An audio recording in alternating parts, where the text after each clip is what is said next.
Sheepstealer deserved better. This fucking sucks. I went through every major review, every fan reaction thread, every book comparison piece published after House of the Dragon Season 3 Episode 7 aired on August 2nd, 2026, and no single scene in the episode has produced more genuine disagreement than the four-dragon confrontation in the Riverlands. Caraxes, Syrax, Seasmoke, and Sheepstealer, all in the air or on the ground at the same time, and by the time Rhaenyra flew Rhaena back to King's Landing on Syrax, Sheepstealer was injured and gone, and the internet was at war with itself. Some fans called it the best scene of the season, critics called it a Pokemon battle, book readers called it a betrayal of fire and blood, and everyone is arguing about whether Sheepstealer is even still alive. Here is what actually happened, why fans cannot agree on it, and what George R. R. Martin originally wrote. Daemon on Caraxes tracked down Rhaena and Sheepstealer in the Riverlands. He forced them to the ground and confronted his daughter directly, telling her to run on foot, to disappear before Rhaenyra found her. They did not get the chance to act on that offer. Rhaenyra on Syrax and Adam of Hole on Seasmoke arrived at the same location almost simultaneously. Adam had been hunting both the dragon and the rider on Rhaenyra's orders, and he was faster than Daemon. What followed was described by the Forbes reviewer as a scene where four dragons and their riders are a surprise all around. Rhaena ran on foot. Adam caught her. She was brought before Rhaenyra, and Rhaenyra was more furious at Daemon for lying to her than at Rhaenyra for anything she had done. The family secret was exposed, the lie was on the table. And then Sheepstealer, unwilling to give up, unable to distinguish a tactical retreat from abandonment, attacked. Three dragons turned on one, Caraxes, Syrax, and Seasmoke, against Sheepstealer alone. The NPR reviewer wrote that the fight involved the three dragons descending on Sheepstealer, while gobbets of Sheepstealer go flying. The Forbes review noted that, for a moment it looks as though the larger dragon will kill Syrax outright, but then Seasmoke and Caraxes are in the fight, and Sheepstealer is badly outnumbered. Daemon eventually sent Adam to guard Rhaenyra's retreat to King's Landing, while he and Caraxes fought Sheepstealer alone, and ultimately chose not to kill him. Sheepstealer was wounded and retreated. Rhaenyra loaded Rhaenyra onto Syrax and flew back to the capital. The scene ended without confirming whether Sheepstealer was mortally wounded or merely damaged. The reaction to this scene online split into three distinct camps almost immediately after the episode ended, and each camp has legitimate reasons for the position it is taking. The first camp, and by raw volume of social media posts, the largest, responded to the scene emotionally rather than critically. Sheepstealer defending Rhaena against three other dragons while she stood helplessly on the ground generated genuine distress. CinemaBlend published an article titled, "I didn't expect to be so emotionally overwhelmed by Hot D's dragon abandoned scene," and noted that online discussion was dominated by viewers who felt the scene was devastating. A widely shared fan comment read, "Sheepstealer did absolutely nothing wrong. He was an innocent dragon that Rhaena went out of her way to claim. Yet the moment things got out of control, she chased after Vhagar instead of thinking about the dragon she already had." These fans were not arguing about fidelity to the book. They were responding to the raw spectacle of a wild dragon being attacked by three others for the crime of protecting his rider. The second camp, critics and more analytically minded viewers, identified the scene as a structural problem rather than an emotional one. TV Fanatic wrote one of the most pointed critiques of the confrontation, a considerable lie from the conviction of the trial of new construction, so badly protected branding as a prominent monkey, was based on something that isn't an episode that intervened the 24-year-long. TV Fanatic wrote one of the most pointed critiques of the confrontation. Sadly, getting four dragons on screen at once must have pushed the visual effects budget to its limit, because the confrontation felt less like a clash between legendary beasts and more like a Pokemon battle. Watching Caraxes, Syrax, and Seasmoke form a defensive line, while Sheepstealer, one of the most fearsome wild dragons in Westeros, was reduced in both size and menace, was laughable. That phrase, Pokemon battle, spread immediately across social media and became the shorthand for the critical position. The argument being made is not that the CGI was technically poor, but that the execution of the scene made Sheepstealer, a dragon described throughout the season as feral, enormous, and terrifying, appear smaller and less threatening than the dragons attacking him. The scene made three dragons gaining up on one look manageable rather than horrifying. The third camp, book readers, had a different problem entirely. For them, the issue was not how the scene looked or felt, but what it means for the story going forward. In George R.R. Martin's Fire and Blood, the character who rides Sheepstealer is named Metals, a baseborn girl of uncertain origins who is not a Targaryen and has no dragon blood that can be confirmed. She tamed Sheepstealer not through blood magic or a formal claiming, but through patience, bringing him fresh-killed sheep every morning until the dragon allowed her near him, then on his back, then to the air. Nettles and Sheepstealer flew together in service of the Black Cause for months before the situation collapsed.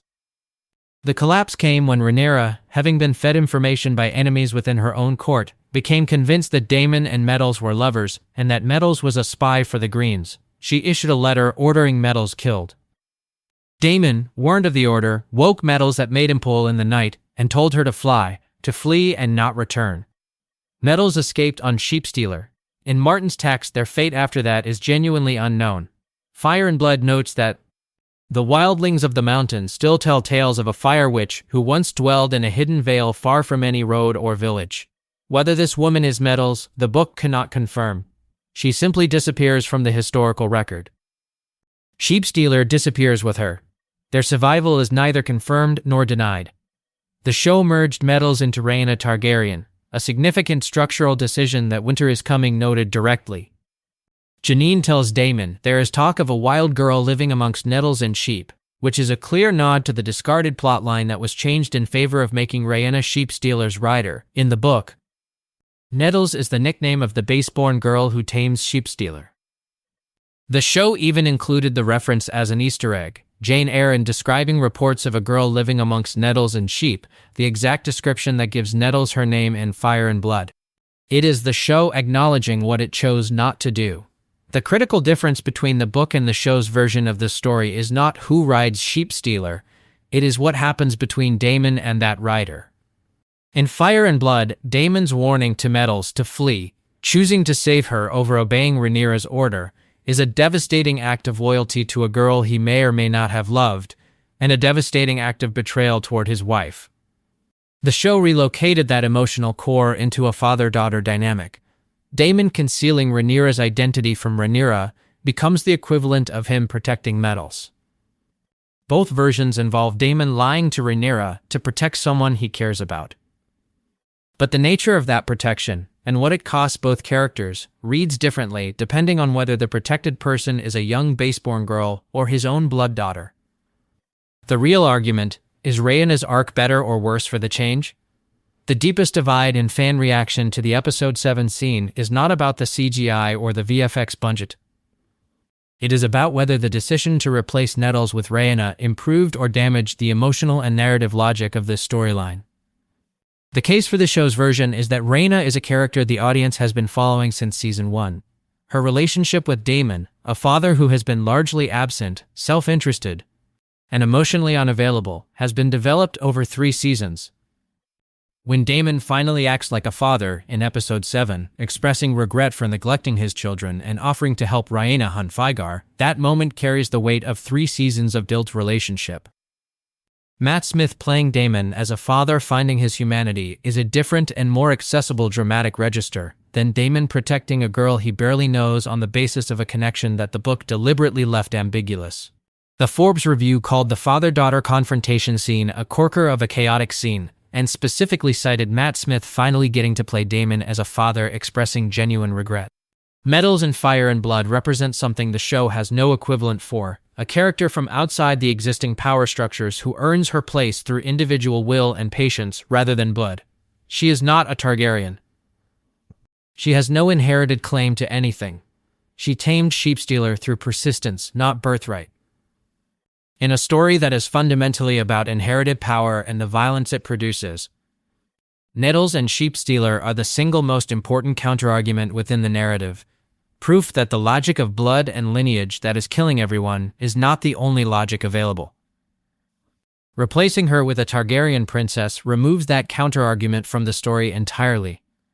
Rhaena is still part of the system Sheepstealer was supposed to exist outside of.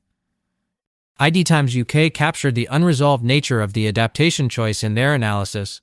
The fate of Sheepstealer in House of the Dragon Season 3 Episode 7 diverges from Fire and Blood, leaving fans questioning the dragon's survival after a dramatic confrontation. Episode 7 never explicitly confirms the dragon's death, leaving room for future episodes to reveal that Sheepstealer escaped despite his injuries.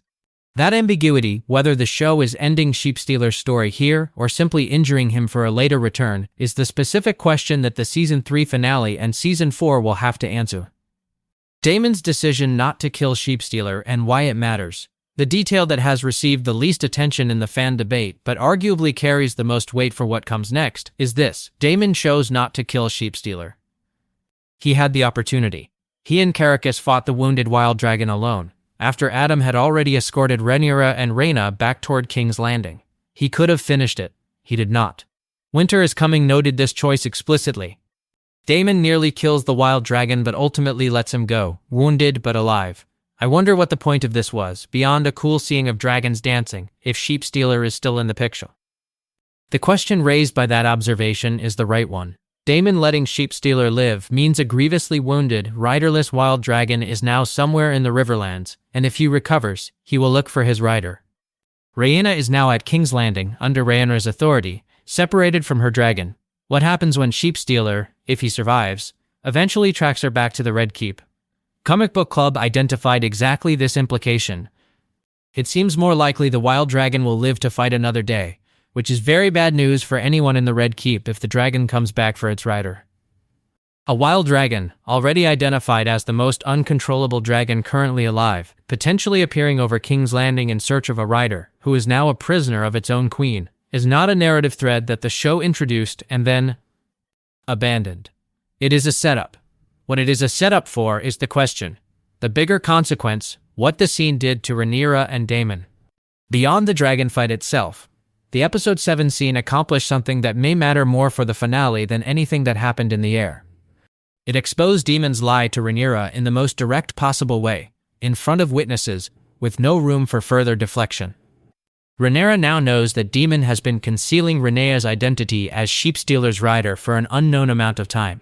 She knows he handed her a false skull as proof that the situation was resolved. She knows that her husband chose to protect his daughter over giving her information she had every right to have about a dragon responsible for her son's death. TV Fanatic framed the political implication of this directly. It also raises an obvious question: why does Rhaenyra even have a council if she ignores almost everyone in favor of Daemon?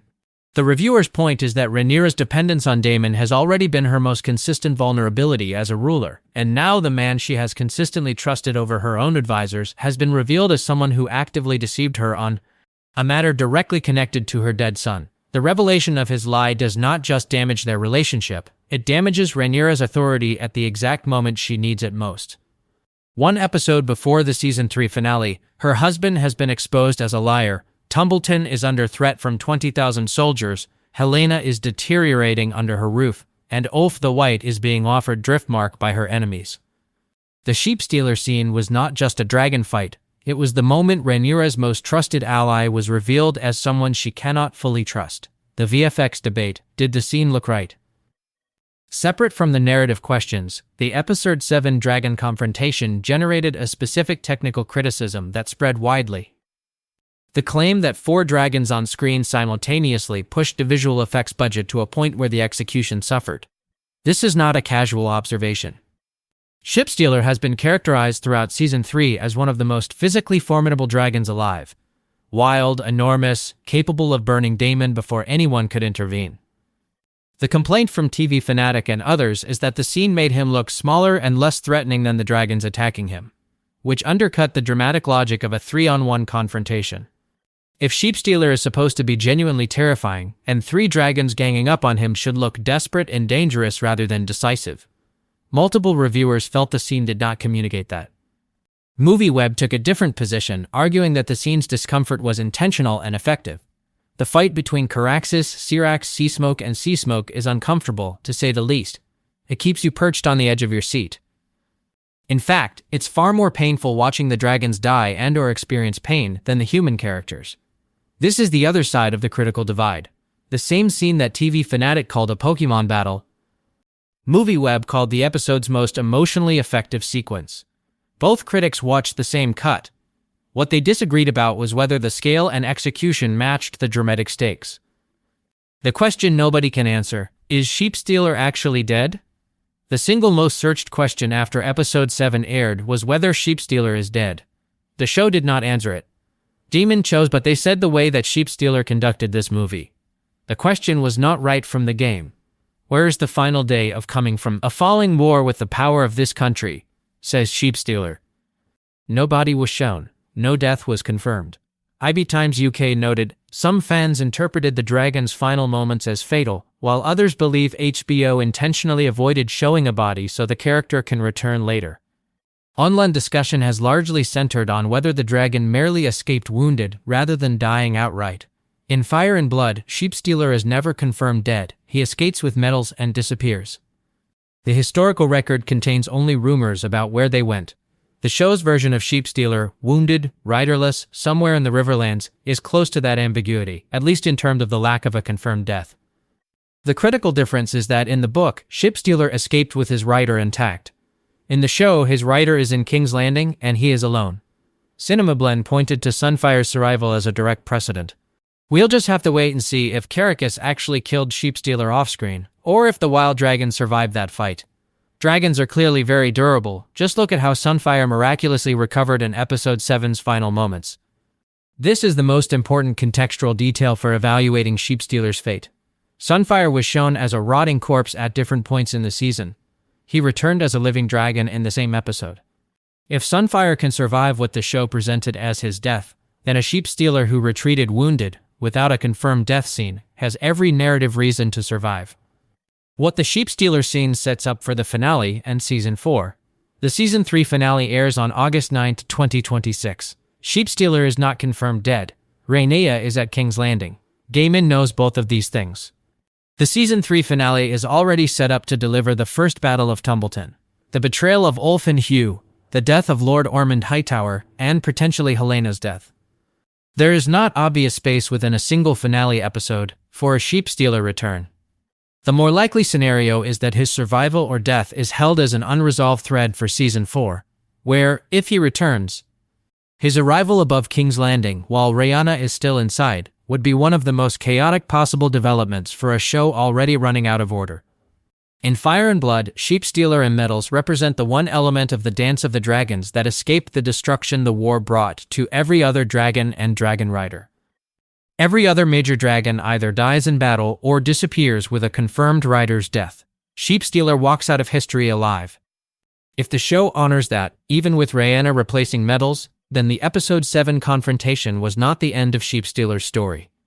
It was the moment that separated him from his rider in a way that Fire and Blood achieved through a queen's letter ordering an execution. The show achieved it through a dragon fight in the Riverlands. The mechanism is different. The result: a wild dragon alone, a rider isolated, and an outcome that has not yet been resolved, is the same. The division will not resolve before the finale.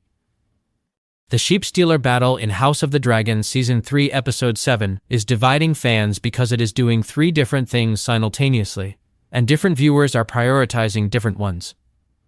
It is an emotionally raw sequence that generated genuine distress about a dragon being attacked by three others. It is a technically ambitious visual effects sequence that critics have split on whether it succeeded. And it is an adaptation choice, replacing Nettles with Rhaenyra, relocating the emotional core of the storyline from a base-born outsider to a Targaryen princess that book readers are still processing. What the Season 3 finale will not answer is the deepest version of the disagreement. Whether the show's choice to merge Nettles into Rhaenyra was the right creative decision will only be answerable when Rhaenyra's story ends, whenever that is, and however it ends. In Fire and Blood, Nettles and Sheepstealer escape the war and disappear into the mountains, leaving only rumors behind. In the show, Rhaenyra is at King's Landing, her dragon is wounded and alone in the Riverlands, and one episode remains in Season 3. The war is not over. Sheepstealer's not confirmed dead. And the fans, book readers, casual viewers, critics, and emotional responders are still arguing about what they watched. That, in itself, is the clearest evidence that the scene did something. Whether it did the right thing is a question Season 4 will have to answer. The Rhaenyra Sheepstealer bond and why it was always going to break this way. Looking back at how the show built the Rhaenyra and Sheepstealer storyline, The episode 7 confrontation feels less like a sudden dramatic escalation and more like an inevitability that the show telegraphed from the moment the bond was formed. Rihanna and Sheepstealer have never had a stable relationship. Their first encounter at the Battle of the Gullet in Season 3, Episode 1 was chaotic and almost fatal. Sheepstealer nearly killed multiple people during the claiming. Rihanna held on not because she commanded him but because she had nothing else. Their bond has been defined throughout the season by his unpredictability and her inability to fully rein him in. This is the key thing the show changed when it replaced Nettles with Rihanna. In Fire and Blood, Nettles tamed Sheepstealer through patience and routine. She brought him sheep every day until he trusted her. That trust was built slowly and held. When Nettles flew Sheepstealer into battle, he was not fully domesticated, but he was reliably bonded to her. In the show, Rihanna and Sheepstealer's bond has always been more fragile, more like two creatures thrown together by circumstance than a genuine partnership built over time. The Episode 7 scene, in which Rihanna runs on foot and Sheepstealer fights without her and then retreats alone, is the logical extension of a bond that was never fully stable. They were always going to come apart under pressure. The show simply chose Episode 7 as the moment that pressure arrived. Whether this interpretation makes the scene more or less satisfying depends entirely on what a viewer values in the adaptation.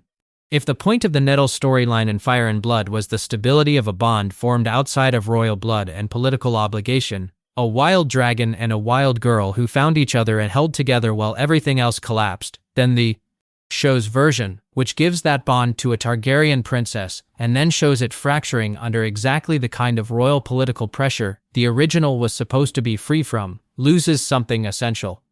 If the point was simply the emotional experience of watching a dragon and rider separated by forces beyond their control, then the show achieves it. Both readings are defensible. That is why the fans are still arguing. The Sheepstealer scene from House of the Dragon Season 3 Episode 7 will be remembered as one of the most genuinely divisive sequences the show has produced. Not because it was bad, and not because it was unambiguously good, but because it exposed the central tension in how House of the Dragon has chosen to adapt Fire and Blood, preserving the major emotional beats of the source material while fundamentally changing the characters who experience them. Sometimes that trade works. Sometimes it costs the story something that cannot be recovered. In